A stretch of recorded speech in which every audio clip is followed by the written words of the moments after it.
yi ànd ak ñun ci télévision Futurs Médias ñu ngi leen di nuyu fas yéene dikk ak yéen ci édition spéciale li ko waral nag xam ngeen ko muy bis boo xam ni tey Sénégal dund na ko ci jamono campagne électorale ci manifestation yu ànd ak jafe-jafe ak mitit ak tar goo xam ni Sénégal dund na ko te mën nañu wax ni musu ko dund ci bi ñu dooree campagne électorale bi ak léegi. loolu nag la ñu fas yéene ànd ak yéen nemmeeku ngeen ni bi mu tàmbalee ak léegi télé bi dikku ci li ko waral xam ngeen ko fu bari ci biir réew mi am nañ jafe-jafe ci wàllu satellite bi loolu bokk na ci li nga xam ne moom moo ko yéexaloon mais tey dikk nañu ak yéen fas yéene ci ànd ak yéen ba jamono boo bu mu leen soobee yéen askan wi taamu télévision Futurs Médias ci loolu nag ànd nañ ci ak Khalifa Diakhaté ànd naa ci itam ak Soxna Ngoné Khalifa bonjour. Bonjour, bonsoir. Voilà c'est ça Ngoné maa ngi lay nuyu. Pape di la fay. voilà kon mbokk yi ni ñu ko fas yéene àndee ak yéen moom mooy waxtaan ci ponk bis bi aju ci manifestation bi ci doorte gi ñu wax leen ni ki nga xam ne mooy candidat Ibrahima Fall ci turu mandataire am moom moo sàkk woon ci préfet bu Dakar mu may ko autorisation mu amal lii di manifestation ci place de l'indépendance ci noonu la ko préfet bi gàntale ci ndigalu ministre de l'intérieur gannaaw bi nag la Ibrahima Fall bind Sénat wax préfet bi ne ko teguloo sa tere bi ci yoon loolu dinañ ci gën a dikk ak Ibrahima Fall mi nga xam ne mooy ndey mbilli ji kon ma bàyyi kii di Khalifa mu introduire ko en français bala ñuy ñëw ak Dissa Préra ci kàllaama olof ci moom mi nekk ci ligne bi actuellement ci manifestation bi Khalifa. Tout à fait, Papa Ngagne. Donc tout est parti de cette manifestation interdite par le préfet de Dakar, ce qui n'est pas conforme au code électoral, puisque souligne Ibrahim Fall, qui a lui-même introduit cette demande, le code électoral lui permettait de le faire, et après interdiction, il a saisi donc la Sénat qui veille au respect de ce processus électoral. Rien n'y fait. Du coup, cette manifestation a eu lieu, mais elle a été stoppée avec, bien entendu, des violences au niveau du maintien de l'ordre. Et tout de suite, comme l'a dit Papa Ngagne, nous avons notre correspondant sur place. Il est en ligne, on peut l'écouter pour nous faire le point, mais il faut juste rappeler que l'origine de tout cela, donc c'est la validation de la candidature de Maître Abdoulaye Wade par le Conseil constitutionnel. Cette décision qui a amené les leaders du M23 à exiger le retrait de cette candidature qui, à leurs yeux, piétine la charte fondamentale, ce qui a, Papa Ngagne, amené plusieurs manifestations qui ont été également parfois réprimées, et il y a eu également des morts qu'on a enregistrés lors de ces manifestations. Voilà Khalifa dañuy bala ñuy ñëw li ñuy wax weddi gis bokk ci événement tey yi ni ngi mu tàngee woon dañ ci ànd ak suñu correspondant yi ko filmé ànd ci terrain bi bala ñuy ñëw ak Soxna Ngoné.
ay minable lañ.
mbokk yi nii ngeen fas yéene ànd ak ñun ci télévision Futur Média image yi mooy image yi tàmbali ci 16h mën nañ ko wax noonu la ñu fas yéene wéy ak yéen gis ngeen sànq bi cortège Idrissa Seck di ñëw foofu ci centre ville bi la ci la ñu commencé jël ay lacrymogènes joor ko ci kaw cortège boobu ma bàyyi soxna Ngoné mu jël 10 après parce que mel na ni événement yi aussi mi ngi continuer di tàng ba tey Ngoné. waaw Papa loolu laa waral kon toogaay bi ndax laale gi sur le terrain mi ngi wéy diggante kon manifestant yi ak takk der yi di saa kon fan nga toll waxtu wi ak lan ngeen fay dund kon. voilà Ngoné Ngom suñu toll nii ñu ngi ci avenue Lamine Gueye bi diggante Sandaga ak cathédrale waaye lu mu la mën a wax mooy suñu toll nii takk der yi ñu ngi jàmmarloo ak manifestant yi.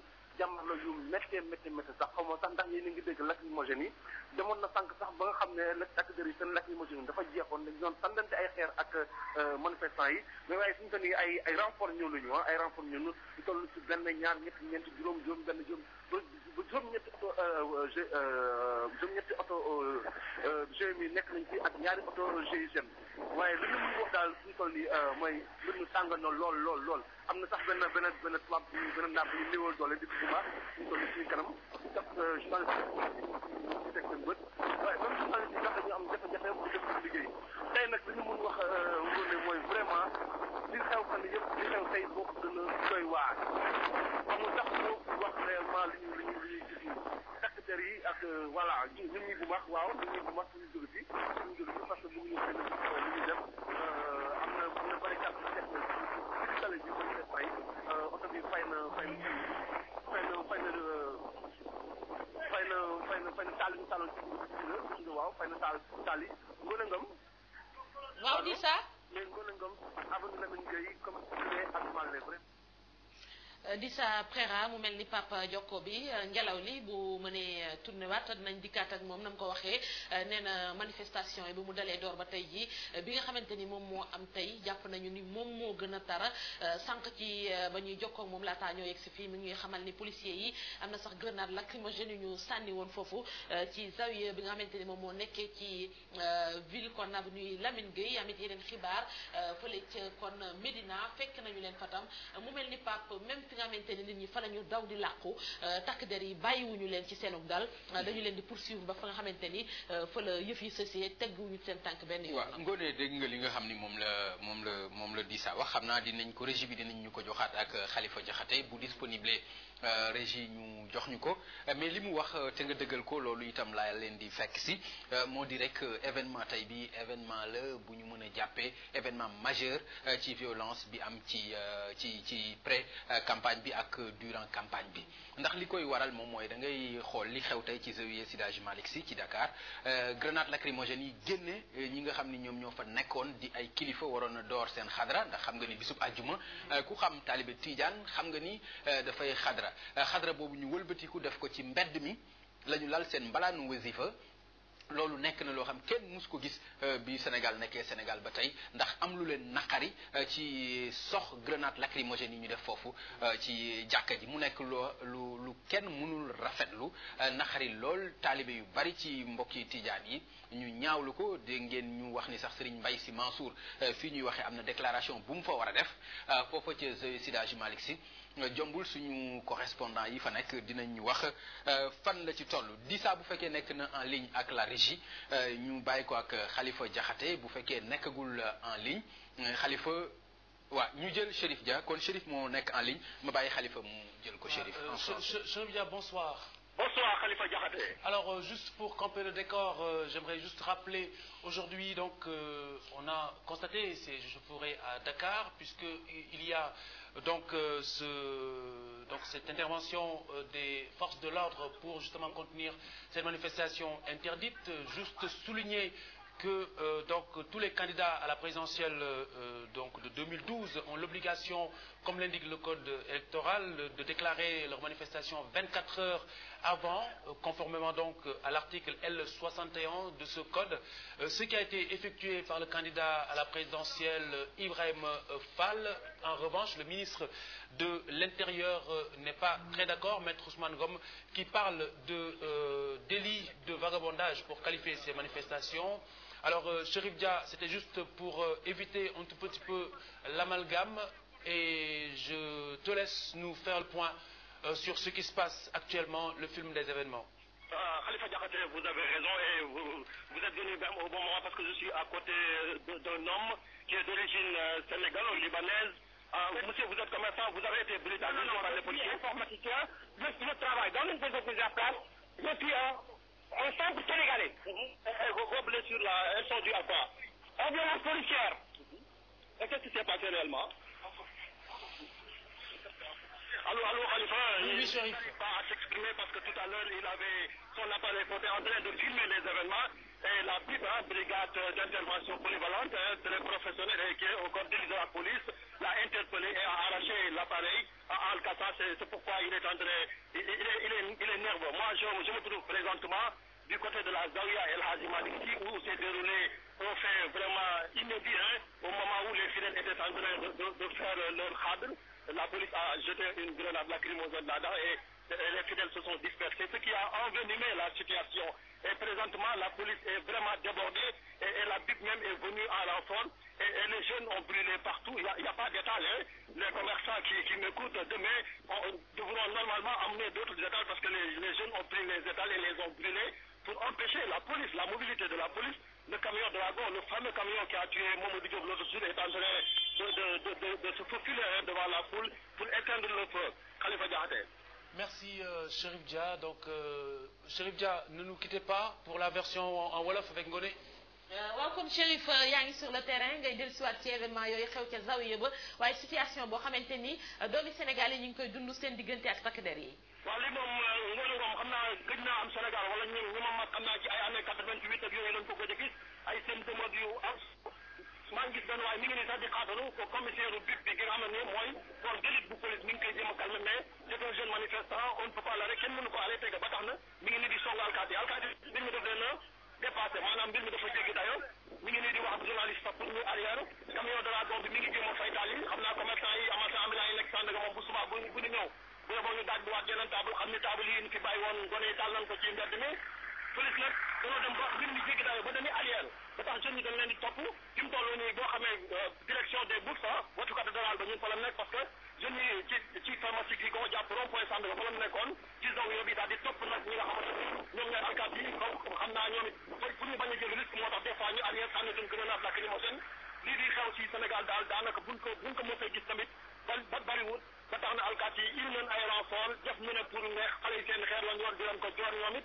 ndax yoroon grenade lacrymogène fi mu toll camion bi moo fi nekk ngir fay safara si gone yi nekkee tant que am na benn waay boo xamante ni moom origine libanaise la nekk maanaam doomu libanais la mais Sénégal dina liggéey informaticien la dafa yoroon appareil di filmé alkaat yi daal di koy nangu waa biir daal di koy toj daal di koy dugal sax fetal ko ñenn di ko dugal ci biir benn kenn ci alkaat yi gën a fetal daal di koy ñenn ne daf koy sox daal loolu daal moo fi nekk mbir mi nag fi mu toll ni muy gën a guddee muy gën a wóoradi ndax alkaat yi comme ni ma la ko waxee dépassé na leen xale yi ñoom it am benn détermination maanaam Pastef boo xamante ni kenn xamul daal di fan la ak diisa mais Chérif ci dépassé googu bu fekkee yaa ngi ci ligne bi ba tey sànq sax am na benn alkaati boo xamante ni moom gone yi mujj nañ ko cee gaañ situation bi loola ba muy xew kon yaa ngi teew.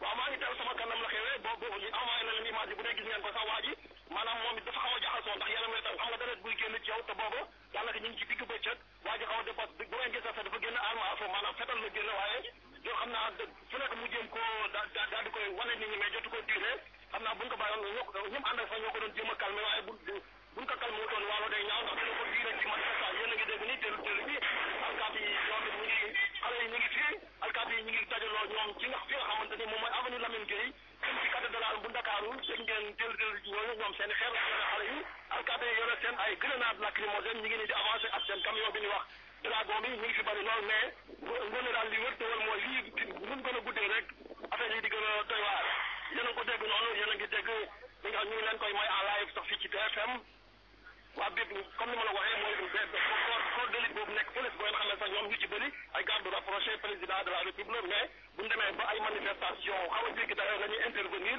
mais ñoom ñi seen intervention ak ñu ñëw ci renfort sax terewul mbir ñi calmé wu ndax xale yi détermination la nag danoo gis sax dem nañ ba benn yoon ñoom jeunes yi ñoo doon reculer xale yi dem di leen songi li fi amoon tamit ci Zawiya Seydi Alaaji Malick Sy bi nekk ci amuñu Lamine Gueye loolu tamit lu kenn musul gis sax ndax bi police sànnee grenade lacrymogène ci biir Zawiya bi fekk paa yi ak maire yi di jéem a def xadra ñëpp a tasaaloo ba tax ñoom ñu mer imam yeeg kilifa yëpp daal di mer daal di ne ñoom dañoo génne mbalaanu musifa bi daal di koy lal ci avenue Lamine Gueye ci kanam pharmacie gi goo ngir foofu lañ defee wasul xadra bi daal di jàng seen salaatul fatiha mu jeex ñu teg ci li nga xamante ni moom mooy jaxlatul kamal ngoone ngir wax ko foofu muy fee bu inédit image yi journaliste yi étranger yi ak journaliste sénégalais yi di ko filmé incha allah dina leen indi yooyu image lu mu kenn musul gis di def xadra ci li nga xamante ni moom mooy avenue Lamine Gueye ndax yeneen la naqari mooy police li mu sànni grenade lacrymogène ñu jàpp ni ñoom du respect ci li nga xamante ni moom mooy diine ji tarixa bi nga xamante ni moom lañ bokk ba tax ñu ne wasifa boobu dañ koy def alkaati bi sànni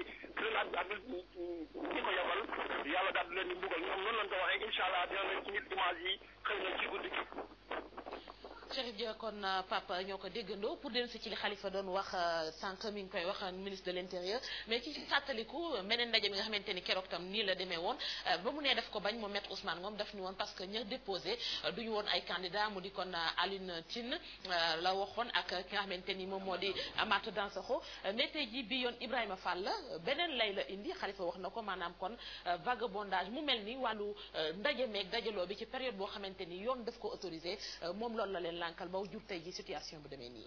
Voilà, très bien Ngoné. De façon très objective, nous pouvons dire que nous sommes ce soir témoins d'une violation des droits de l'homme au Sénégal, d'une violation de ce code électoral en son article L61 qui permet à tout candidat d'organiser une manifestation sur tout le territoire national pourvu tout simplement si et seulement si il prévient l'autorité 24 heures avant, ce qui a été effectué par Ibrahim Fall qui est également membre du M23. Donc bien entendu, les membres du M23, ses leaders, vont venir répondre à cet appel pour manifester pour le retrait de la candidature de Wade. Je pense que... Tout à fait. On a Moustapha Niasse en ligne, le leader de Benno Siggil Sénégal. Bonjour Moustapha Niasse. Bonjour. Moustapha Niasse, bonsoir. Bonsoir. Alors aujourd'hui, je le disais tantôt, l'article L61 vous permet d'effectuer une manifestation pourvu que l'autorité soit mise au courant 24 heures avant. Cela a été effectivement effectué selon Ibrahim Fall lui-même qui a déposé cette demande de manifester. Aujourd'hui, vous faites face aux forces de l'ordre et le ministre de l'Intérieur qualifie tout cela de vagabondage. Quel est votre sentiment? Vous savez, quand un régime tire à sa fin, malheureusement, il peut arriver que des dérives et des actes de nature dictatoriale soient posés par le guide ou les guides de ce régime. C'est exactement ce qui se passe aujourd'hui au Sénégal. Abdoulaye Wade ne connaît plus aucune loi. Il ne respecte plus aucun principe juridique ou moral. Il en fait à sa tête exactement comme finissent les dictateurs. Ce qu'il fait là, Laurent Gbagbo l'avait fait. Ce qu'il fait là, Charles Taylor l'avait fait. Ce qu'il fait là, Jean-Pierre Bemba l'avait fait. Vous avez vu comment ils ont fini. Lorsque la colère du peuple s'est élevée, on ne peut plus l'arrêter. C'est la raison pour laquelle nous condamnons de la manière la plus ferme ce qui se passe actuellement au niveau de l'État en matière de décision anormale pour mater des populations innocentes. Alors, Moustapha Niasse, dans ce cas de figure, quand le code électoral est violé et que l'arbitre, la Sénat, ne parvient pas à apporter une réponse pour se conformer à ce code, quelle démarche pouvez-vous envisager dans ce cas de figure? Vous savez, je suis sur la route de Dakar parce que nous attendions le traitement des corps des 3 victimes, n'est-ce pas, qui ont perdu la vie au cours de cet accident de Bakel. Nous sommes en train de partir sur Dakar. Nous observons encore notre période de deuil jeudi, vendredi et samedi. Demain, parce que c'est le jour de l'enterrement de ces 3 innocentes victimes de cet accident. Nous considérons que la Sénat ne joue pas son rôle, ce qui ne surprend d'ailleurs personne. Abdoulaye Wade et nous tous, nous avions opté pour une CENI, cela figurait dans un document, c'est-à-dire une commission électorale nationale indépendante. Il est revenu, comme il a l'habitude de faire du Wawaret, sur la décision qu'ensemble nous avions prise à l'occasion des élections de 2000. La Sénat, on ne lui fait pas confiance, à moins qu'elle ne prouve un jour qu'elle peut faire preuve de courage pour faire appliquer la loi, faire appliquer les dispositions pertinentes du code électoral. La Sénat ne peut rien et ne fera rien, nous le savons. Nous allons poursuivre le combat comme il se doit. Alors Moustapha Niasse, la validation de la candidature de maître Abdoulaye... Khalifa, oui. La Sénat a demandé au préfet de Dakar de donner l'autorisation à Ibrahima Fall, tout à par fait. écrit. En revanche, ça n'a pas été fait comme tel. Moustapha Niasse? Oui. Vous avez entendu mon collègue Papa Ndiaye vient de souligner effectivement une démarche importante que la Sénat a bel et bien adressé une lettre au préfet de Dakar pour autoriser la marche. Oui. Pour se conformer justement au code électoral. Vous savez, en matière de droit et de pratique citoyenne, l'autorité de la Sénat se définit comme la capacité de se faire obéir quand une institution qui donne un ordre ou qui rappelle un principe juridique fait preuve d'objectivité et de justice. Si la Sénat a écrit au préfet que le préfet a refusé, la Sénat a les moyens d'agir et d'obliger le préfet à accepter de respecter le droit.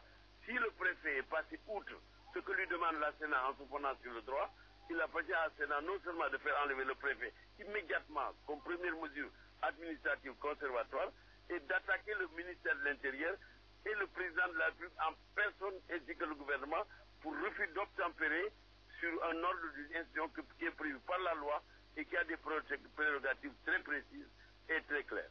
Alors, Moustapha Niasse, juste la dernière question avant le Wolof. Alors, la validation de la candidature de Maître Abdoulaye Wade a lézardé à vos yeux la crédibilité du Conseil constitutionnel. Aujourd'hui, il est question de celle de la Sénat.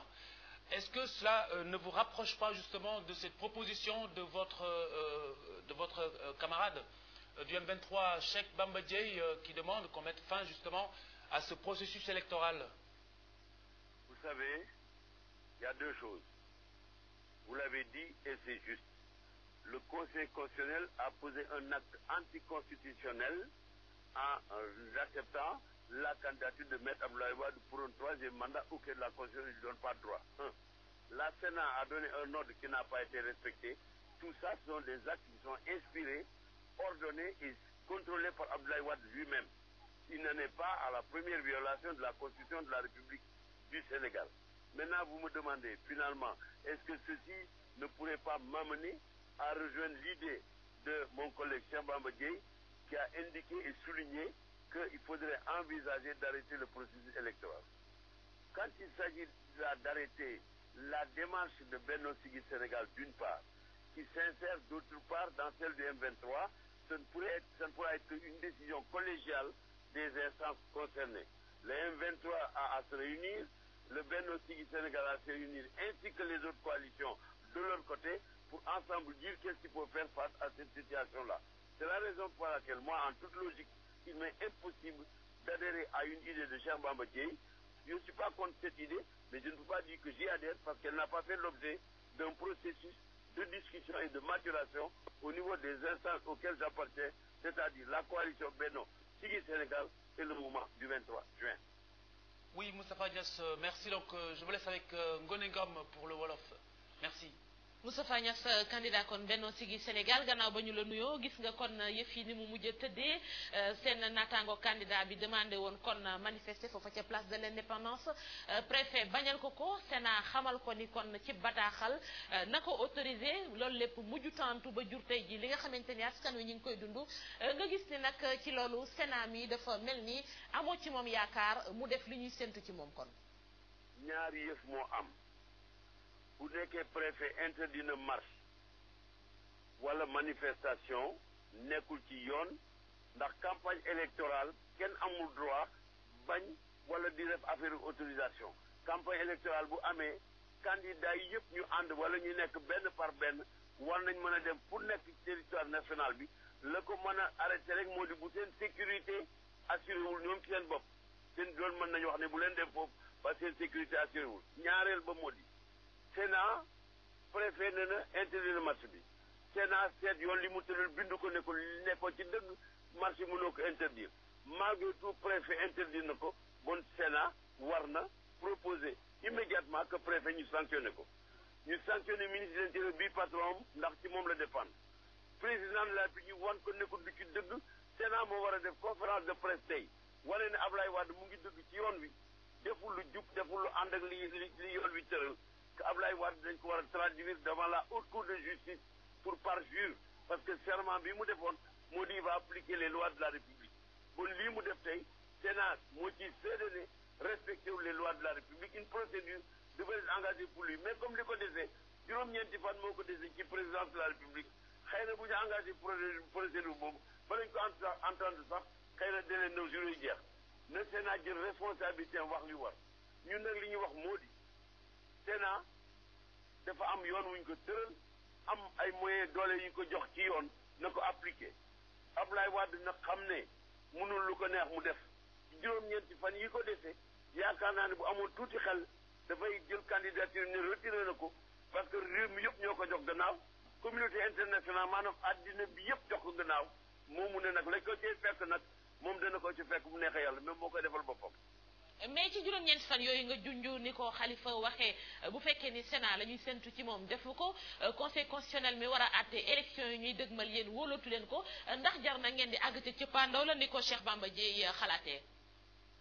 Cheikh Bamba Dièye dafa wax ne dañu war a xalaat naka la ñu renvoyer élection yi wala ñu suspendre processus bi ndax yëf yi dafa am confusion waxuma ne d'accord naa ci waxuma ne d'accorduma ci li ma d'accord moo di nitu yoon laa leader laa njiit laa ci réew mi ci njiit laa bokk ma yaakaar ne lu mel noonu mën nañ ci xalaat mën nañ ci jokki wante jotlante xel waaye ñaar yëf moo mën a am M23 dafa war a daje assemblée générale ñu seet affaire boobu naka lañ koy doxalee su nekkee ni ki majorité bi d'accord nañ ñu seet ko ñu def ko ndax loolu mooy yoonu démocratie Benno Siggil Sénégal mooy coalition bi ma jiital man def ma candidat am na yeneen coalition yu am seeni candidat bu ci nekk dajale sa mbooloo seet loolu Cheikh Bamba Dièye xalaat naka lañ ko war a doxalee ñu doxalee ko li ma ci bëgg a teg rek moo di li xew Ndakaaru tey àndul yoon tey àndul ak yoon suba ay policier nekk di jàpp ay nit di sànni bombe lacrymogène du tax Ablaye Wade toog ci Ablaye Wade réew mi ñoo sonn ci moom réew mi ñoo ko gox gannaaw Sénégal yi ñoo ko goxi ni ñu koy waxee Saloum c'est-à-dire bëggatuñu ko benn yoon lu mu doon def tey suba dem juróom-ñeenti fan yi ko dese mënul fexe ba gagné fi élection bu ko sàccee nag peuple bi mooy génn ci mbedd mi ñu génnee les vrais résultats ñu kutum ko def ko nañ ko war a defee loolu yoonu la yoon wax fii Gbagbo nekk tey moom mën na fay nekk fii Taylor nekk tey mën na fa nekk fii Jean-Pierre Bemba nekk mën na fa nekk parce que la ñu defoon bi tax ñu yóbbu ko Abdoulaye Wade mu ngi koy def bu loolu nag bàyyi nañ ko conscience am waaye Abdoulaye Wade moomul Sénégalais yi tey moomul Sénégalais yi suba sonn nañ ci moom doole nañ ci moom dafay dem yoonam. Moustapha Niasse ñu koy gërëm Pape mu mel ni kon beneen candidat mi ngi ci ligne bi amit ni mu dundee bés mi kon. waaw moom mi ngi ci image yi kii di suñu natango yi jël Idriss Seck la woon mi ngi woon ci manifestation yi du ñu def lu dul déglu réaction moom Idriss Seck toftal ci bu Lamine Ba nga xam ni ñoom ñoo bokk seen coalition. Merci beaucoup. Oui, la déclaration, c'est celle que j'ai déjà faite. Vous avez constaté de vous-même que la dictature est installée au Sénégal. Les populations n'ont plus aucune liberté en fonctionnement. Merci beaucoup. dañu mel ne comme di ko Amérique latine yi ci dans les années 70 man dama rus dama am gàcce ci ànd bi man ak Ablaye Wade ñaar fukki at ak juróom pour jàppale pour mu jot ci bopp réew mi dama rus tey mu rus. Mais les libertés publiques sont bâillonnées. La dictature est en train de s'installer dans notre pays. Et nous, libéraux qui avons accompagné Abdoulaye Wade pendant 25 ans pour qu'il arrive au pouvoir, nous avons honte aujourd'hui. Nous sommes déçus, nous avons honte. Et aujourd'hui, la place de France, qui est une place symbolique, où les citoyens doivent pouvoir vaquer à leurs occupations librement, est une place militarisée, quadrillée.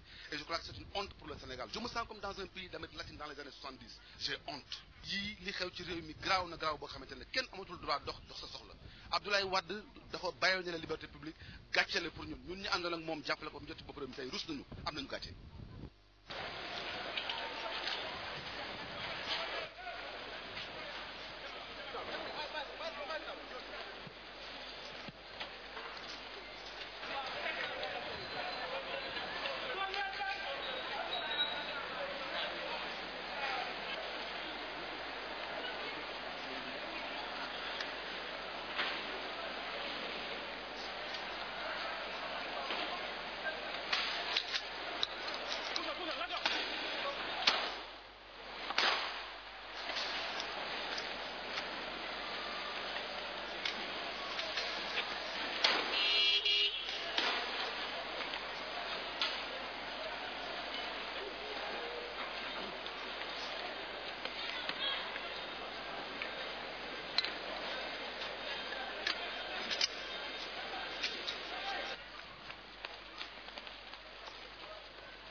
Dans le 18e arrondissement de Paris. Oui. Allez, expliquez-nous ce que vous faites ici. Je suis ici pour manifester, pour dire mon indignation devant cette dictature qui ne se cache plus devant cet arbitraire contre lequel il faut que tout le peuple sénégalais se lève. Pour wax ne situation bi d'accord situation bi dañ ko bàyyi dañ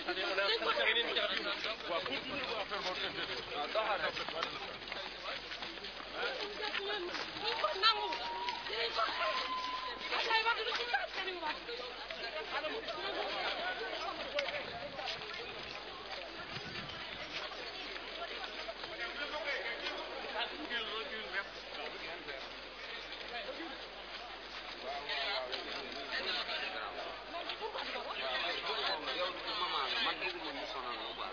mais yàgg nañu ko xalaate man bëgguma nañu ñu mamat ci ñeenti génération ñoo fi la chaque jour en 85 ans chaque jour ñu ñëw kenn ngu xataan leen man non man yow laa àndal déguma mu taxaw Abdoulaye Wade topp waa kaay man yow laa àndal Abdoulaye Wade day dem xaw ñi fu ngeen di ko yóbbu non fu ngeen di ko yóbbu ma jigéen Cissé la soxna soosu ngeen gis moom nag xamee woon nañ ko ci xeex lu jëm ci sans papier yi mu bokkoon ci AJ di jàppale Benno Siggil Sénégal moom combat moo nekkoon toog foofu xeex ni mu ko waxee arbitraire maanaam parloo gi fi am xeex itam li di dictature may jaay doole gi mu gis ci biir réew mi jamono ji loolu moo waral loolu ko takk der yi def ñu def ko ñu signalé ñu ci régie bi ni Cheikh Bamba Dièye am nañ ko ci téléphone bi Khalifa ma bàyyi la nga jël ko en français d'abord. Bonsoir, monsieur Cheikh Bamba Dièye. Oui. Alors la première question que je suis en train de vous poser, alors aujourd'hui le pouvoir a bien entendu piétiné, c'est très objectif ce que je suis en train de dire, l'article L61 et a désavoué la Sénat. Cela vous conforte-t-il dans cette position, dans votre proposition d'arrêter le processus électoral? En fait, moi je pense qu'aujourd'hui il est clair et évident que nous ne sommes pas dans un processus électoral régulier et qu'en réalité toutes les conditions qui devaient présider à une élection libre et transparente ont été complètement dévoyées depuis très longtemps. Des gens meurent, d'autres se font blesser, d'autres se font violenter. Des candidats à l'élection présidentielle n'ont plus la liberté de se mouvoir sur l'étendue du territoire national. Et nous sommes la cible d'agression délibérée.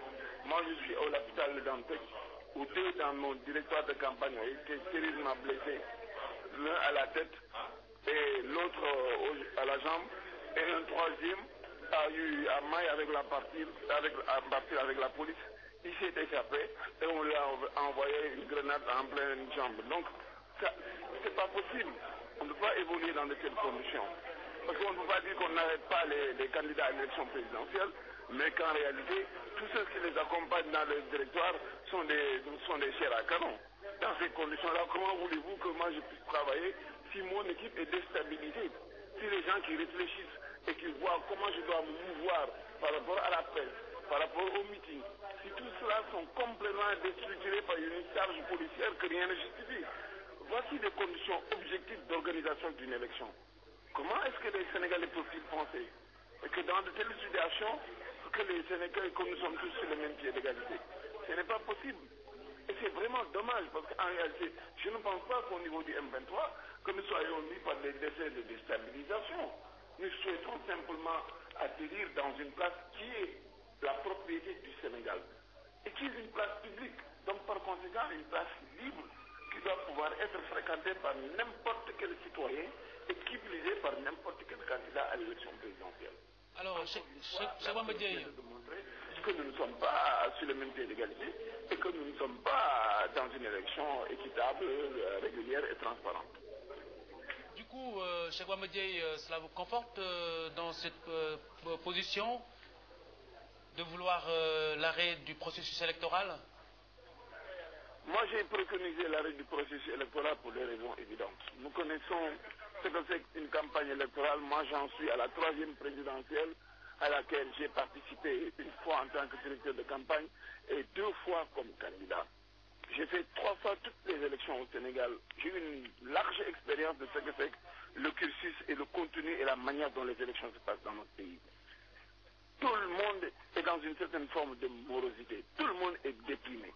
Déprimé pour une élection aussi capitale qui va justifier l'avenir de notre pays et en prélude un choix que nous devrons faire sur celui qui devra présider aux destinées de ce Sénégal. Je pense que personne n'a le droit de se tromper soi-même. Un tel processus n'apportera rien de bien, rien de constructif au Sénégal. Et moi, je voudrais que les Sénégalais et tous ceux-là qui aujourd'hui peuvent apporter quelque chose puissent se ressaisir et qu'on aille comme les Sénégalais nous ont toujours habitués à des situations où ils ont pu se tirer avec extrêmement d'intelligence, une situation qui nous va mener droit sur le mur, il faut qu'on l'arrête. Ce processus-là, c'est une mascarade pour donner un alibi à Abdoulaye Wade pour continuer à être président de la République. Ce n'est pas une élection présidentielle. C'est tout sauf cela. Sinon, on ne nous aurait pas gazé, on ne nous aurait pas agressé, on n'aurait pas violenté les éléments de notre directoire, on ne serait pas dans des restrictions de liberté. On est dans tout sauf dans une république. On nage en pleine dictature. Et on parle d'élection. Quand même, franchement, c'est pas possible. Cheikh Bamba Dièye, vous avez vous-même été interpellé. Alors, comment est-ce que, dans quelles circonstances est-ce que cela s'est-il passé? En réalité, moi, j'ai répondu au mot d'ordre du M23, en l'occurrence au mot d'ordre du professeur Ibrahim Fall, qui a appelé à une manifestation, à un meeting sur la place de l'indépendance. Nous sommes arrivés. Dès l'instant que nous sommes arrivés au niveau de la gare ferroviaire, nous avons vu un cordon de police qui nous attendait.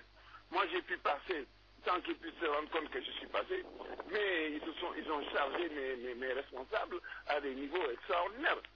Je continuais tout le dispositif de Dakar, je suis arrivé au niveau de l'hôtel Pullman, et j'ai forcé le premier barrage. Je suis arrivé au niveau de la place de l'indépendance, où j'ai vu un jeune auxiliaire de police qui peut-être n'était pas au fait, mais qui, n'eût été l'intervention d'un de ses chefs, on en serait venu aux mains. Et c'est assez catastrophique. J'ai été encerclé par tout un dispositif de police qui m'a amené juste vers la B6. En voulant m'intimer une direction, j'ai refusé. Eh bien, ils m'ont invité, une invitation d'une dizaine de policiers pour entrer dans un véhicule. Je crois que c'est tout sauf une invitation. Eh bien, on m'a embarqué dans le véhicule, j'ai trouvé le commissaire Aronesi là-dedans. Ben, on a discuté, comme je le connais, il a été commissaire à Saint-Louis, mais ça s'est passé très bien à l'intérieur du véhicule. Donc, ils m'ont déporté le plus loin du champ d'opération, m'ont confié à un autre commissariat qui m'a ramené pas très loin du siège. Parce que je ne voulais pas que la police m'amène jusqu'au niveau de mon siège. Ce serait encore d'autres sources d'échauffourée, etc., etc. Voilà comment ça s'est passé. Et qu'on me dise que moi je suis libre et que j'ai pu choisir la direction, ce n'est pas le cas. Parce que nulle part je n'ai été consulté là où je dois aller, ou là où on doit me déposer. Voici l'état et la relation qui est faite à un candidat à l'élection présidentielle. Cheikh Bamba Dièye, voici la dernière question avant le Wolof. Mais ils ne le sont pas. Oui, Cheikh Bamba Dièye, pour clarifier un peu l'amalgame, là où vous invoquez l'article L61 pour justement tenir cette manifestation, le ministre de l'Intérieur parle de délit de vagabondage. Qu'est-ce que vous dites à l'opinion là-dessus? Mais est-ce qu'il nous prend pour des vagabonds? Pardon? Est-ce que c'est sérieux? Vraiment, lui, il nous prend pour des vagabonds? Avons-nous la tête de vagabonds, nous? Est-ce que Cheikh Bamba Dièye, député à l'Assemblée nationale, professeur Ibrahim Fall, ancien fonctionnaire des Nations Unies, Idrissa Seck, ancien Premier ministre, Ousmane Tanor Dieng, ancien directeur de cabinet du président de la République, Gadio, ministre des Affaires étrangères, et que tous ces messieurs-là ont la tête de vagabonds? De qui se moque-t-on? Très bien. Cheikh Bamba Dièye, je vous remercie. Avec Ngoné Ngom pour le Wolof, s'il vous plaît. Cheikh Bamba Dièye, candidat Khalifa Diakhaté tey jii kon ci manifestation gi monsieur Dièye tey jii police kon tegoon na la loxo ab diir laataa ñu la bàyyiwaat nga génn ci yenn circonstance la jàpp gi amee naka nga ko dundee ak ñoom. waaw moom xam nga ñun dañoo xëy comme ni nga xam ne moom la ñu amee mot d'ordre fu kenn ci waa M23 yi di organiser yi ci candidat yi ñun ñëpp ñu fekk. tey jii nag professeur Ibrahima Fall moo aaye woon ci place indépendance bi mu wootee ñëpp fa ku nekk ñëw waaye ñun naka ñu jógee si la ñu xam ne police topp nañu bi ñu yeggee si gare bi si la ñu gis cordon de police ñu taxaw sans sommation laa wax daal di attaqué suñu directeur de campagne attaqué suñu ay oto toj suñu ay vitres jël lacrymogène dóor ci biir oto yi blessé ñett ci sama gars yi fii ma leen di wax nii maa ngi ci hôpital la Dantec di seet sumay gars yi kii grenade lacrymogène ci bopp la ko jot kii ci tànk la ko jot keneen ko dañ koo arrêté di ko yóbbu police su xam ma lañ ci booru aéroport ba mu rëcc xeex ak policier bi tëb ci pont bi wàcc ñu fekk ko fa ak benn lacrymogène fa la jëlee blessure lii mooy li xew te ñun dañoo xëyoon pour dem ci benn place boo xam ne nee na ñooy place la ci biir place sénégalais yi Sénégal place de l'indépendance la tudd ñu bëgg faa dem pour wane ni fa ay candidat la ñu taxaw fa comme ni Abdoulaye Wade amee sañ-sañ bu génnee Paleen jaar place de l'indépendance dem fu ko neex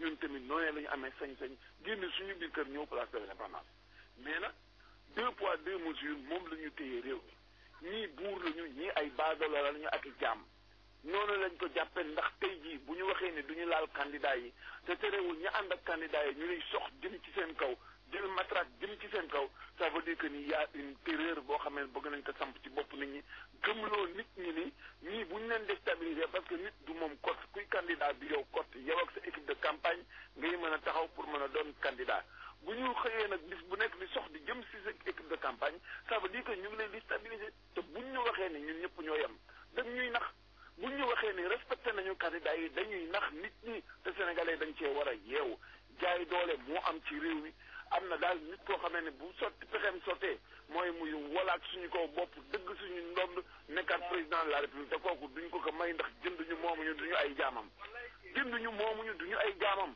te ci république la ñu nekk dañoo war a bàyyi tappale bi nag bàyyi naafeq gi bàyyi wax lu dëgg te ñi koy wax xam nañ leen bu baax a baax bu teyee nga weex bu subaa nga bleu gannaaw suba nga jaune yow daal weñ nga fu mu neex rek nga tag ku ñëw nga ànd ak moom la preuve mooy que ni luñ la defaloo nga def ko et il faut que nit ñi delloo seen xel nous sommes dans une république te nag vraiment trop c'est trop nee na ñooy place de l'indépendance kenn du fa dem dinañ continuer di fa dem lu ñu mën nañ ko def parce que tamit ci démocratie la nekk ma bëgg daal xamal sénégalais yi ni bu ñu doon góolu di yaakaar élection bu libre dañuy nax seen bopp bu ñu doon góolu di yaakaar président boo xamee ne légitime na dañuy nax seen bopp tappaleeg triandage la ñu am en face quelqu'un boo xamee ne leen force dëgg seen ndodd nekk président par force te loolu ku jàpp ni loolu mooy teraanga Sénégal mooy indil liggéey nit ñi mooy indil jàmm mooy indil sécurité nax nga sa bopp ndax ku lay fooyee respecté wu la du respecté sa jabar bu la waxee ni yow ak jabaram ak sa jabara yam daf lay nax bu la waxee ni doomam ak sa doom ñoo yam daf lay nax bu la waxee ni yemale na ak ay partisans am daf lay nax réew mi ñëpp ko bokk waaye du ñu nangu benn nit rek daf ko tuba yi paate ci paate képp di séddale bukki bii bu bii sàmb bi seen dëkkante seen dëkkanaat yi mënul yegg te du dem c'est ça la réalité. Samba Dièye ci loolu wax nga ko nee nga nekkuñu ci élection équitable par parloo moo fi am kumba am ndey ak kumba amul ndey te ca cëppaandaw la li yëpp du jur lu baax ba tax na nga ni kon nañu arrêté processus bi ndax tey ji yaa ngi ci gën a sax et puis boo ci saxee lan ngeen nar a def ngir loolu nga bëgg gannaaw du jur dara lu baax ñu àgg ci. waaw mais gis nga xam nga sëñ bi lu dul lu amul mucc nit ku am fulla du ci dem ñun xam nañu élection ci Sénégal nañ la daaw a demee man ren jii mooy sama ñetteelu yoon may dem ci élection présidentielle ñaar yi nekk naa ci candidat benn bi nekk naa ci directeur de campagne beneen élection bu mën a doon def naa ko ñetti yoon ci Sénégal xam naa démb nan la élection daaw demee léegi tout le monde est déprimé kenn xamul affaire bi saful neex saful naqari les gens sont en train de se chercher tout le monde se cherche te loolu dafa jëmul kër élection yoo xamee nag dafa war a génneel Sénégal équilibre bu mat dispositif bu taxaw président bu légitime mu mujj doon élection wu xusma ñàpp yoo xamee ni da ngay jël sa mbir taxaw jox ko benn mag moo xamee ne dem na ba ay balam jeex il est complètement périmé mu am ñeneen ñu nekk ci gannaaw def ko xusma ñàpp di téye loolu du sécurité Sénégal suñu ko bàyyee mu dem demee benn waaye dina nekk ci gannaaw di commander suñuy force de sécurité yi di commander suñu armée di jël suñu xaalis te du rendre compte ma Samba du rendre compte ma Demba ku nekk si ñun am nga sa biir kër mag mu toy na Ablaye Wade xam nga ne day absenté xam nga ne ay jamono du xam nu mu demee xam nga ne ay jamono du teew te mag rek doy na ci feebar c'est pas sérieux du sécurité nit ñi nañu am fulla seen ay moroom rek ñoo nekk sur le terrain di rayante suñu ñemee nañu bàyyi Ablaye Wade fa mu nekk xam ne baax jeex na macha allah mu dem noppalu ji ñoom ñi làqatoo weer wi làqatu guy nag ñu génn en plein jour am courage yu affronter ay nawleen ndax ñun suñu bàyyi nekk fi yaa ngi dégg ay njirim lañu bu fekkee nañu xool dafa war a am fit am fulla ñoom ñoo téye koppar réew mi war nañu ñoo mën a ñeme nag song ñu reyanteeg ñoom sur le terrain. mu nekkoon voilà Ngoné jërëjëf mu nekkoon Cheikh Bamba Dièye Cheikh Bamba ñu ngi lay gërëm bu baax ci jokko bi nga jokko ak ñun nekkoon nga ci ay simili yu yàgg Sénégal ñu bari xamuñu woon fan la ñu nekk fan la nekk ñii di wax am na fu ñu ko teg ñii di wax kenn xamul waaye ni ñu déggee ay kàddoom ci télévision Futurs Médias gindi nañu ci tolluwaayam moom Cheikh Bamba Dièye ñu dellu ci événement yi ki nga xam ne mooy njiitu fekkee ma ci boole di Youssou Ndour moom itam ma nga foon def na fa déclaration ñu teewlu déclaration yi mu fa yëkkati foofa ca centre ville bu Ndakaaru. La démocratie est en train d'être bafouée dans notre pays.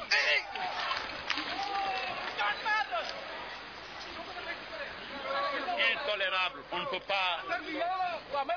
On essaie d'accéder à la place de l'indépendance, qui est un symbole pour tous les Sénégalais. Et là, on se rend compte de ces dispositions. On se rend compte quand même de l'agressivité.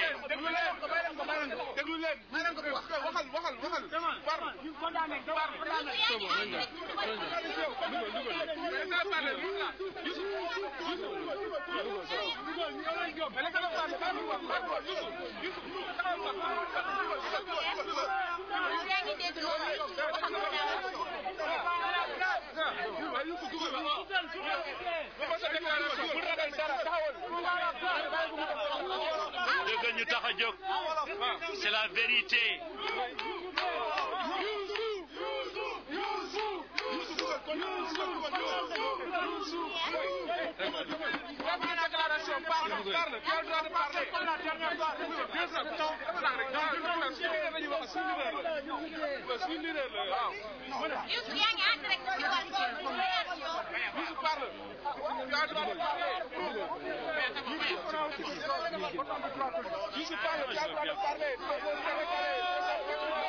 Sinon mën nga wax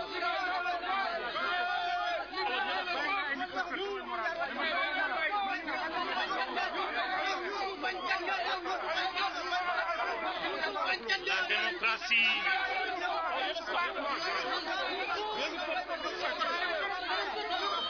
La démocratie qui faisait la fierté du Sénégal se retrouve maintenant à un niveau jamais égalé dans ce pays. Les citoyens sénégalais qui ont juste demandé la vérité, rien que la vérité, sont en train d'être matraqués.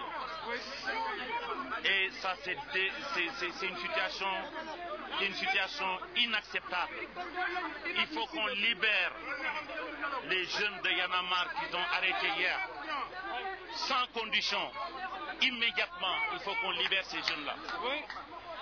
Je pense que ne Sénégal si wàllu boppam bi daan nekk vitrine démocratie tey gis ngeen fi mu toll te ñi nekk responsable bi xam nañu parce que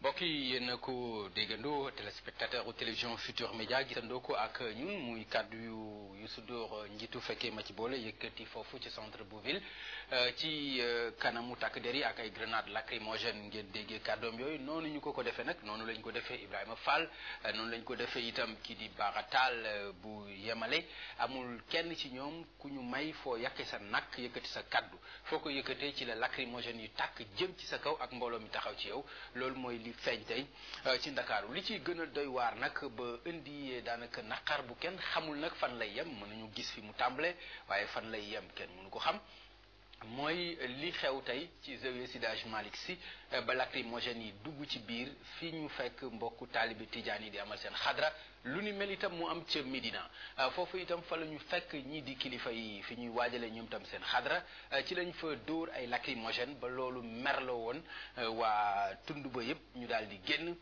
jàmmarloo ak takk der yi ci noonu la ñu déggee sax ni Serigne Mbaye Sy Mansour waroon na ci amal déclaration jombul bu fekkee fës na suñu naataangoo yi ñu àndal dinañ ci dikk ak ñun soxna Ngoné. ci loolu fàttali ni yaa ngi koy wax def nañ ko fee ci zawiya ba ci Lamine Gueye bi def ko ci Médina mais ci fàttaliku boo ci ginnaaw defoon nañ ko fi ay temps fii ci cathédrale bi mu indi woon fi coow lu rëy loo xamante ni ñi nga xamante ni ñoom ñoo di chrétien yi naqarlu woon nañ ko mu mel ni kon yëf yi beraluñ ko kenn ci pays boo xamante ni ay jullit ñoo fi nekk ay catholique mais seen yëf bu ñu ko bëggee def ñoom takk der yi ak foo mën ci nekk muy kon ca jàkka ja muy ca église ba dañu lay dàq ba ca biir loolu naqarlu woon nañ ko tey ji naqar ga ñu àndaloon boobu moom la nit ñi àndalaat kon tey ji. waaw jërëjëf soxna Ngoné Khalifa. Oui, Papa Ngagne, donc comme vous venez de le dire, le khadra de ce jour de la grande prière perturbé par des grenades lacrymogènes, ce qui a poussé justement les fidèles à sortir et à effectuer leur prière dans la rue, à même la chaussée. Nos reporters, c'est en fait donc déplorable, bien entendu. Ngoné vient de souligner qu'on a constaté la même chose à la cathédrale de Dakar sous le même régime il y a quelques mois. Et puis nos reporters nous signalent également qu'il y a un nombre important de blessés. Le bilan n'est pas encore précis car apparemment la détermination des manifestants est loin de se mettre en veilleuse. Et en face, il y a la police qui réplique à coups de grenades lacrymogènes. Vous avez vu également que la liberté d'expression également a du mal à se mouvoir, puisque, comme vous l'avez vu tout à l'heure sur les images avec le leader de Feke Matibole, il en était de même également avec d'autres leaders du mouvement M23. Impossible de répondre aux questions des journalistes présents pour relater les faits, pour aussi témoigner de ce qui se passe pour aujourd'hui et également, et surtout, il ne faut pas l'oublier, pour la postérité, pour l'histoire. ñu fàttali ni kii nga xam ne moom mooy Ibrahima Sène itam bokk ci PIT moom ci ñu njëkk a teg loxo ci la bokk ci fàttali itam waa mouvement Y en a marre démb ñoom am na ñaar ñi gën a fës ndax kii di Fadel Baro sax wax na ni ëpp na ñaar daf di rek kii di Simon ak Kilifa lañ ci gën a ràññee waaye ëpp nañ fukk ñoo xam ni dañu bokk ci mouvement Y en a marre ñu teg leen loxo. loolu démb la am ba fii ñuy waxee ak yéen ñi ngi woon ca commissariat central xamuñu fan la ñu mujj ci image yi ki ngeen gis noonu mu aj ay loxoom moom mooy Simon moom noonu lañ ko yóbboo kii mooy Kilifa moom itam ci image yi ngeen di gis nii noonu lañ ko yóbboo ba fii ñuy waxee ñi ngi woon ci loxo takk der yi loolu moo taxoon ci bi jàmmaarloo yi amee tey ñu bari ci ndaw ñi itam riir wax ni dañuy dem jëli leen fi ñu leen denc ca commissariat central loolu indi woon jàmmaarloo ci diggante takk der yi foofa ci commissariat central ak ñii di manifestant yi mu nekk bis bu metti tey ci wàllu politique ci wàllu manifestation te li ko waral umpul kenn mën nañu wax ni ñii di ŋànk wàllu politique bi ci wàll yëpp kenn ku ci nekk tey mën nañu gis ni sa loxo mi ngi ci waaye ki nga xam ne moom la ci loxoom gën a soobu jombul ne mooy ministre de l'intérieur li ko waral mooy bu ñu sukkandikoo ci bataaxal bi Ibrahima Fall bu taxaw tem xamle jàng ko mu tukkee ci Sénat lii ni mënoon na ñàkk bu fekkonte ni Sénat jëfe nañu ndigal li mu wax te dénk ko kii di préfet bu Ndakaaru sàkku woon ci moom mu autorisé manifestation bi ni ko Ibrahima Fall ci turu mandataire am sàkko ndax candidat la ci élection présidentielle yi ñu dëgmal te jombul fenn mu waroon a am sañ-sañu amal fa manifestation Khalifa ñu may wax ni Amath Dansokho bu PIT mi ngi ci téléphone bi ma bàyyi nga jokkoo ak moom Khalifa Diakhaté. Monsieur Dansokho, bonsoir. Bonsoir. Alors la toute première question, bien entendu, votre sentiment par rapport à tout ce qu'on a vécu depuis ce matin en centre-ville.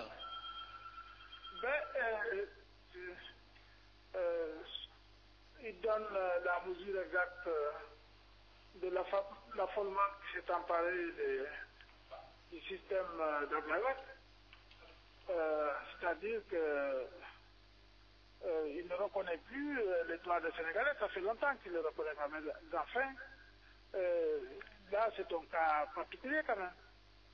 Voilà que la Sénat elle-même lui dit aux autorités que la manifestation de ce matin, qui est une manifestation électorale, donc candidat à la présidence, est tout à fait normal, que par conséquent l'arrêté du préfet est disqualifié. Abdoulaye Wade ne trouve aucune autre réponse à opposer à cela à travers son ministre de l'Intérieur que la violence pure et simple. que c'est un constat que tous les Sénégalais peuvent aujourd'hui faire. Il est hors la loi. Il a bénéficié d'une validation qui ne pouvait pas être, parce que c'est la Constitution qui l'excluait de cette compétition. Malheureusement, il y a des magistrats, je le dis haut et fort, corrompus, ont validé sa Constitution. Évidemment, la réponse des populations, c'est de ne pas accepter cela. Il faut qu'il se retire et qu'il laisse notre pays en paix. D'autre part, cette journée démontre la détermination justement du peuple sénégalais à faire face. J'ai dit il y a 3 jours qu'il vérifiera dans les jours qui viennent que la terre du Sénégal est un véritable feu sous ses pieds. Lui et ceux qui le soutiennent. Parce que simplement, ils savent ce qu'ils ont fait dans ce pays. C'est une véritable clique qui s'est emparée de toutes les ressources publiques au profit d'une oligarchie fabriquée artificiellement comme des voitures dans une chaîne de montage.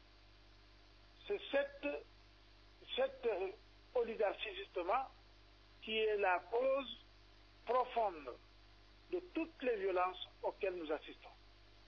Ils ne veulent pas rendre compte de ce qu'ils ont fait de ce pays, de ce qu'ils ont accumulé et qu'ils accumulent, y compris dans leurs maisons. Les terres, l'argent, mais aussi des activités très troubles. C'est une des forces sociales extrêmement dangereuses de la construction. En fait, il s'agit de la population, de l'argent, du pouvoir et du PNF qui a donné ce monstre auquel nous sommes confrontés. Mais nous avons la force de le résister. Et la résistance doit s'amplifier. Je remercie, je salue l'action des jeunes, mais aussi de toute la population, des femmes, même ceux qui ne sont pas aujourd'hui à la place de l'indépendance, eh bien, savent que les choses doivent aller très vite pour que Abdoulaye Wade soit mis hors d'état de nuire plus longtemps. Alors, Amadan Soko, si vous m'entendez encore, cette répression sonne comme un désaveu de la Sénat par le ministère de l'Intérieur. Cela vous rend-il optimiste quant à l'avenir de ce processus électoral au Sénégal? Je me réjouis, enfin, du sursaut, en tout cas, de dignité et de justice de la Sénat. C'est ce qu'on attendait d'elle. Moi, personnellement, j'avoue que j'étais quelque peu perplexe, c'est le moins qu'on puisse dire, puisque le président actuel avait remplacé un magistrat qui a vu des choses très claires. Il a fait un rapport sur des choses extraordinaires, inadmissibles qui sont produites aux élections de 2007. Il a été brutalement mis fin à ses responsabilités. Et là, comme à son habitude, il est clair qu'Abdoulaye Wade peut encore une fois procéder de la même manière arbitraire. Mais je salue en tout cas cette décision. Elle correspond parfaitement à ce qu'il fallait dire. Parce que la loi est là, elle est pour tout le monde. Quand on l'a votée, on ne disait pas que c'est pour l'opposition ou que c'est pour le pouvoir. Et en République, les choses se passent comme ça. Mais maintenant, son projet, lui, c'est un projet absolument monarchique. Et avec la volonté d'installer l'oligarchie à la tête de l'État pendant 50 ans. C'est lui-même qui l'a dit, je n'invente rien. Et évidemment, dans un navire piloté par son fils. Alors, Amadan Soko, je vais poser une question avec 2 propositions de 2 membres du M23. Êtes-vous plutôt favorable pour un Conseil national de transition ou pour l'arrêt du processus électoral? Mais je ne peux pas dire individuellement que je suis d'accord ou je ne suis pas d'accord. Ce n'est pas à moi de décider tout seul. Je suis contre... mais vu la tournure, vu la tournure des choses... Tout à fait légitimement par des candidats. Je pense que le moment venu, on en discutera et aucune solution n'est exclue pour aller... Il y a d'autres hypothèses sont possibles. D'ailleurs, dans toute la société, il y a des forces qui agissent pour trouver des solutions de paix civile. Mais il faut dire qu'avec ce dictateur d'opérette qui veut nous gouverner férocement, eh bien, c'est très grave. Donc, par rapport à la question que vous avez posée, je pense que Boussa Gadio ou Cheikh Tidiane Dièye, ils ont fait des propositions s'ils les soumettent aux instances habilitées du M23 ou dans un autre cadre quelconque, on pourra en discuter. Et je suis convaincu que nous sommes tous aujourd'hui mobilisés contre un ennemi clairement identifié, et c'est contre lui qu'il faut concentrer toutes nos forces et toutes nos intelligences pour justement apporter une solution à la crise politique. Merci Amath Dansoko. Autour de moi sur ce plateau, Barkaba, directeur de l'information de TFM, notre confrère également Cheikh Yérim Seck, bonsoir. Bonsoir. Nous allons essayer de jeter un regard critique sur la situation qu'on vit à Dakar depuis ce matin. Cheikh Yérim, d'abord, je vous laisse nous dire comment est-ce que vous l'avez vécu. Déjà, est-ce que vous vous y attendiez? Je m'y attendais, d'autant plus qu'il y a 6 mois que je l'ai écrit. Il y a 6 mois que je dis et martèle, évidemment avec tous les risques que ça pose en termes d'attaque contre ma personne, mais ça on s'en fout, pour dire que la question de la candidature d'Abdoulaye Wade est une question éminemment politique et que c'est une question qu'il fallait régler par un dialogue politique. Aujourd'hui, on est en train de buter sur le mur, simplement parce que les gens ont réduit en une dimension juridique une question politique. Mais bref, aujourd'hui, le pouvoir, ma première lecture de ce qui se passe, c'est que le pouvoir est en train d'être piégé. Pourquoi? Parce que dans toute cette histoire-là, le pouvoir a violé la loi. Oui. À partir de guet-apens posé par un professeur de droit, parce que c'est important. Parce que Ibrahima Fall, devant l'interdiction de manifester à la place de l'indépendance, un candidat, au vu de l'article L61 du Code électoral, a posé en bonne et due forme, 24 heures à l'avance, dans le respect des délais légaux, n'est-ce pas, une déclaration pour faire un meeting au niveau de la place de l'indépendance. Ce qui, en droit, est parfaitement fondé, pour la bonne et simple raison que, en période de campagne électorale, tous les candidats ont le droit, dans toutes les parties du territoire national, n'est-ce pas, de tenir leur manifestation. Eh bien, il faut savoir qu'Ibrahima Fall n'a pas posé cet acte pour rien. Je sais de sources certaines qu'Ibrahima Fall, c'est quelqu'un qui, il y a quelques semaines, a reçu ici à Dakar une délégation de la Cour pénale internationale. Je sais de sources certaines qu'Ibrahima Fall fait partie de ceux qui débriefent tous les jours l'ONU. Il a été quand même le numéro 2 de l'ONU, qui débriefe toutes les organisations internationales sur la situation au Sénégal. Oui. Et moi, je pense qu'il a posé un acte fondamentalement pour pousser le pouvoir à l'aider. Très bien. Alors, nous allons y arriver dans le fond. Barkaba, d'abord, première lecture par rapport à ce qui s'est passé depuis ce matin. Oui, ce qui se passe, c'est que c'est la suite d'un feuilleton que nous suivons depuis, disons, le 23 juin. Et c'est la conséquence logique du bras de fer que le pouvoir et l'opposition ont entamé avec, comme nouvelle donne, la rue comme arbitre.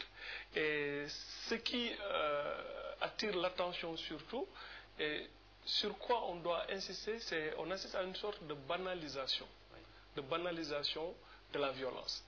Et là, ça fait craindre le pire. Depuis quelques jours, on assiste à des semi-guérillas urbaines et on en est à un point où on se demande logiquement quand est-ce que l'étincelle va prendre pour l'embrasement général. Personne ne le souhaite, mais cette routinisation de la violence, cette banalisation avec son cortège de bavures, comme ce quoi on a assisté ce matin avec dans la Zawiya, où des populations se sont senties touchées dans leur foi, avec une grenade jetée dans une khadra, avec des vieux qui faisaient leur chapelet.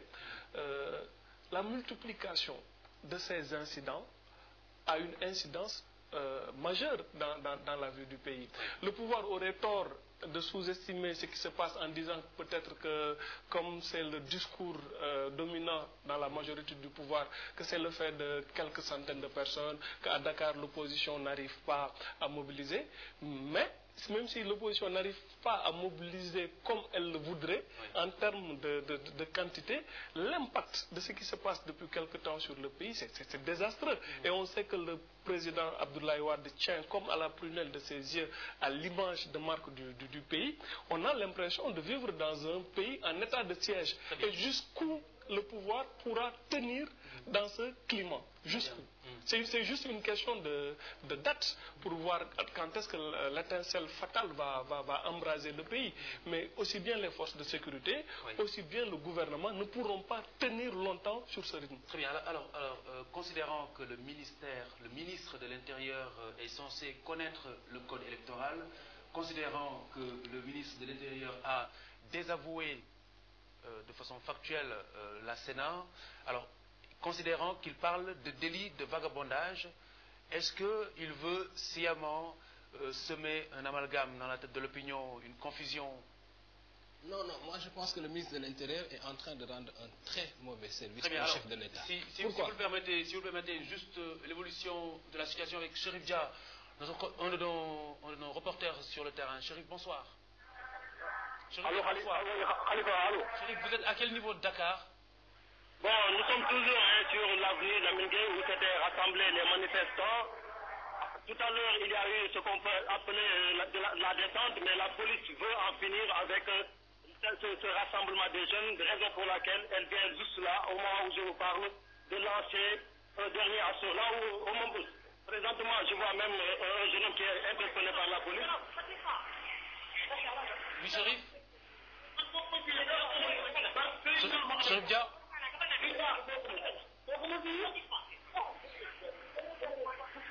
Donc vous l'avez entendu, il dit qu'il est en Wolof, beaucoup moitié, c'est-à-dire qu'il n'en fait pas partie. Il est interpellé là, il est entre les mains du commissaire Lam qui dirige le groupement mobile d'intervention Khalifa. Les manifestants se sont dispersés dans les rues de Sandaga, comme c'est le centre d'affaires de Dakar, pour ceux qui ne connaissent pas Sandaga. La BIP également s'est mêlée de l'affaire et a renforcé même ses éléments. Vous savez que, comme je vous l'ai dit tout à l'heure, que la BIP c'est un corps d'élite avec des hommes d'exception, raison pour laquelle ils sont venus prêter main forte au groupement mobile d'intervention. Le dragon, vous l'entendez en train de se faufiler également dans les rues. Les jeunes jettent derrière, mais ils se sont dispersés. La manifestation, quand même, on peut dire qu'elle tire à sa fin. J'ai du mal à parler parce que le moteur du camion s'accélère, mais la police procède à des interpellations. Je suis en train même de les voir. On a également vu tout à l'heure un agent de Futur Média qui est même au niveau du service commercial qui a subi une blessure. Il est évacué même par Sami municipal, il s'appelle Khadim. Vous avez même, vous le connaissez. Oui, bien sûr, Chérif. J'espère qu'il se porte bien. On l'espère. On a même un reporter sur place qui est allé s'enquérir de son état et on espère qu'il se porte bien. En tout cas, c'est tout ce qu'on lui souhaite. Très bien. Merci, Chérif Dia. Retour plateau. Cher Yérim, nous en étions à Maître Ousmane Gom. Est-ce qu'il veut délibérément semer la confusion dans la tête de l'opinion? Puisque l'article L61 est violé, c'est très clair. Mais lui, en revanche, désavoue la Sénat et parle de vagabondage, de délit de vagabondage. Moi, je pense que le ministre de l'Intérieur est en train de rendre un très mauvais service au chef de l'État. Ce qu'il est en train de faire est désastreux à la fois pour l'équilibre interne du pays, mais aussi pour l'image internationale du pays. Regarde la concentration au mètre carré du nombre de photographes et de caméramans occidentaux qu'il y a aujourd'hui au Sénégal. Regarde le type d'image qui passe sur les chaînes internationales sur le Sénégal. Oui. On a l'impression d'être au Libéria ou en Sierra Leone ou au Tchad, au pire moment des assauts des rebelles sur N'Djamena. C'est-à-dire, c'est extraordinaire ce qu'on est en train de déstabiliser et de détruire l'image de ce pays. Oui. Moi, je connais suffisamment le chef de l'État pour savoir son attachement à l'image de ce pays. Et ce que son ministre de l'Intérieur est en train de faire est en train de ruiner ce qui lui reste en termes de crédibilité internationale. Moi, je pense qu'il faut revenir en des termes simples. Si on est en démocratie, on doit accepter la liberté de manifester. La police, dans la gestion d'une manifestation, dans le cadre d'une démocratie, ne doit pas tirer, ne doit pas charger la population. La police doit encadrer, la police doit éviter les débordements. Même en cas de débordement, la police doit mettre en demeure avant d'agir. Et ça, c'est important. Ça, c'est des règles fondamentales en matière de liberté publique. Fondamentalement, moi, je pense que les élections sont une chose, l'équilibre du pays en est une autre. Parce que ça ne suffit pas de constater, moi, je pense qu'il faut proposer. Oui. Parce que si cette situation perdure au risque d'embraser le pays, ça ne servira absolument à rien du tout de faire des élections. Très bien. Les élections arbitrent le passage du pouvoir dans une société nous en parlons, si stable. vous permettez, Voilà. dans quelques instants. Juste laisser Barkaba réagir sur cette démarche de Maître Ousmane Ngom qui ferme les yeux devant cette interpellation de la Sénat. Oui, vous savez, il ne s'agit pas de faire de la littérature juridique ou bien de sortir des arguties juridiques. Avec la nomination de Ousmane Ngom au ministère de l'Intérieur, on ne pouvait pas s'attendre à autre chose qu'un bras de fer permanent, une politique de répression, vu le pédigree de M. Ousmane Ngom. M. Ousmane Ngom est obligé de donner des gages à Abdoulaye Wade. Et pour qui connaît l'histoire du PDS, Ousmane Ngom incarne l'aile dure, la faction la plus dure du PDS. Et il a clairement un rôle de ministre partisan et en jouant à confusion quand ça l'arrange sur les deux casquettes. Donc à ce niveau, il n'y a rien de nouveau sous le soleil. Il faut faire attention à certains signes. Depuis quelque temps, qui est l'une des personnes les plus médiatisées de l'espace politique, c'est le commissaire Harouna Sy. Ce que je dis, c'est très intéressant. Ce n'est pas anodin le détachement du ministère des élections de l'Intérieur. Non, je voulais d'abord en revenir à certains signes qui montrent que quelque chose ne tourne pas rond dans ce pays. Oui. J'ai beaucoup de respect pour l'institution qu'incarne la police, j'ai beaucoup de sympathie même pour le commissaire Harouna Sy, mais quand un commissaire est médiatisé de la sorte, dans un espace démocratique, c'est un signe que quelque chose ne va pas bien. Parce qu'il est mis en avant par ses supérieurs avec une politique de tenir Dakar, de quadriller Dakar, qui est une mission extrêmement difficile, aussi bien le commissaire Sy que toutes les forces de l'ordre. C'est pas anodin la démarche qui consiste à détacher la charge des élections au ministère de l'Intérieur. Mais on pouvait, de la part de quelqu'un comme Ousmane Ngom, qui a accompagné Maître Wade dans la conquête du pouvoir pour s'en détacher. Après, on ne pouvait pas s'attendre à autre chose. Il faut bien analyser le discours des tenants du pouvoir et bien regarder dans le rétroviseur pour savoir à quel type d'homme d'État on a affaire. Je l'ai dit une fois ici, le PDS a conquis le pouvoir par la rue. Dans la mentalité des gens qui tiennent l'appareil du pouvoir et les faucons qui entourent Maître Wade, il ne faut pas jamais oublier que c'est Maître Abdoulaye Wade lui-même qui avait théorisé la stratégie du bord du gouffre. Qu'est-ce que cela veut dire? Cela veut dire qu'il faut créer une tension maximale, créer un rapport de force sur le terrain pour conquérir le pouvoir. Or, Maître Wade, depuis qu'il est au pouvoir, n'a jamais eu à affronter une opposition à sa dimension conflictuelle. Maintenant, l'opposition joue son va-tout. Ce qui a changé, c'est que l'opposition joue son va-tout après avoir été, disons, désavoué par le Conseil constitutionnel. L'opposition avait juré que Maître Wade ne sera pas candidat. Maître Wade est candidat. Il lui reste zéro crédibilité si l'opposition n'arrive pas à créer le rapport de force qui lui est favorable. On a un pouvoir qui a dos au mur, une opposition qui a dos au mur. L'arbitre va être le peuple dans la rue.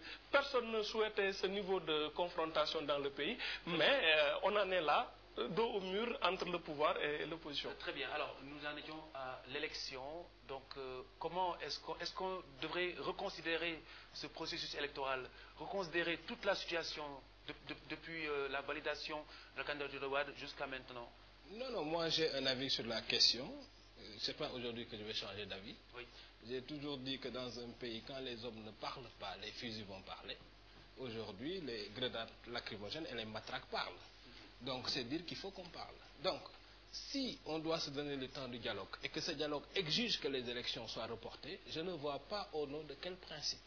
Au nom d'un certain fétichisme des dates, on ne reculera pas ces élections pour régler les questions de fond dans ce pays-là. Moi, je considère que l'élection n'a de sens qu'en tant que le Sénégal, en tant qu'entité politique, continue à exister.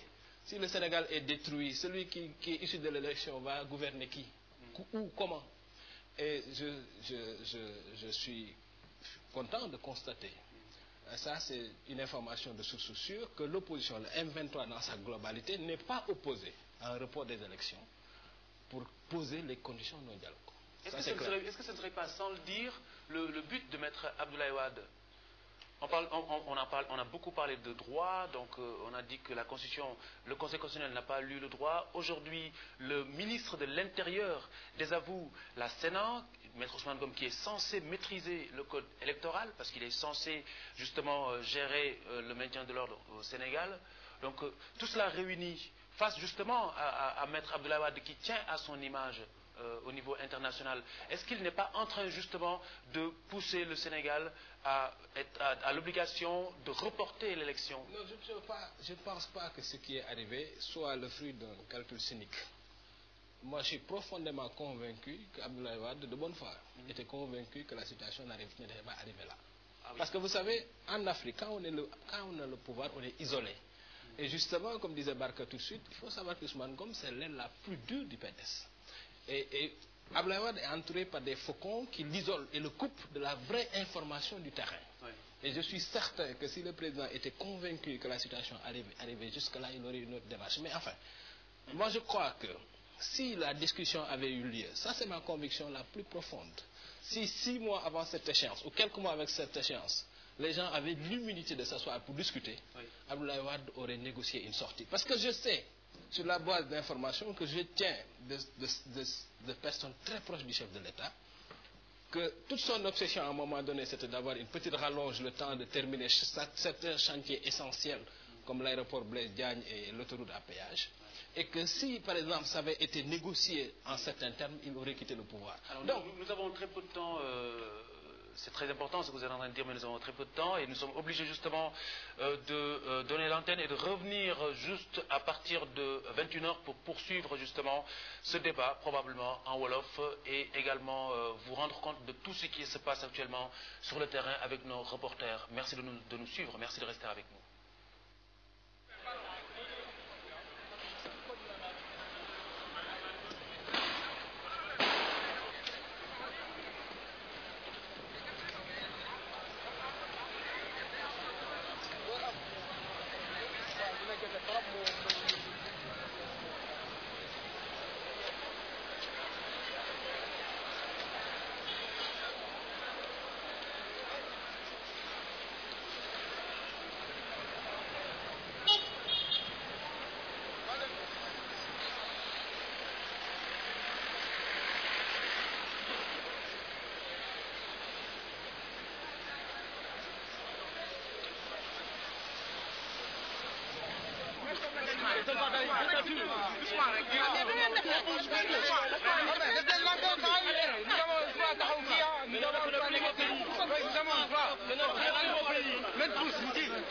L'élection présidentielle.